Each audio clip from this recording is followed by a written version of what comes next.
WeVideo is a great tool for teachers in order to personalize videos for their classroom and for their students. So you would just go to wevideo.com on Chrome because it is not supported by Safari. And you would just create your free account.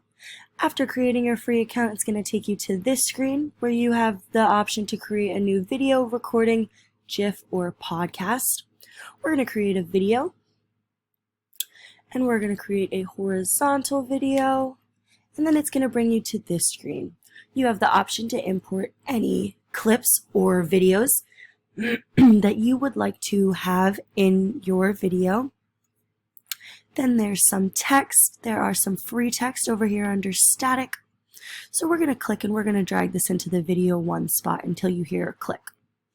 Then you can edit this text by hitting the little thing. And then you can insert your preferred text here. You can also change the sizing of your text, the color, the height, the spacing, and you're going to just hit save. Then you have the option to add in a transition. So we can add in this transition here until you hear a click. And then you can go back to your media and you're going to insert whatever clip that you feel. You're going to insert in until you hear that click as well. This has now merged these clips together. As you can tell, this second video has some audio already to it, so you're going to click these little three dots and mute track so you can add your own audio.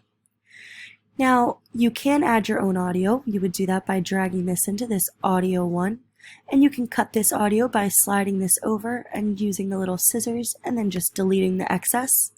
Or you can narrate your own video. Or there's some free audio that they have for you as well. You can add some backgrounds to your video.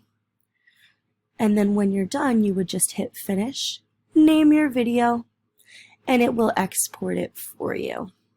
Thank you.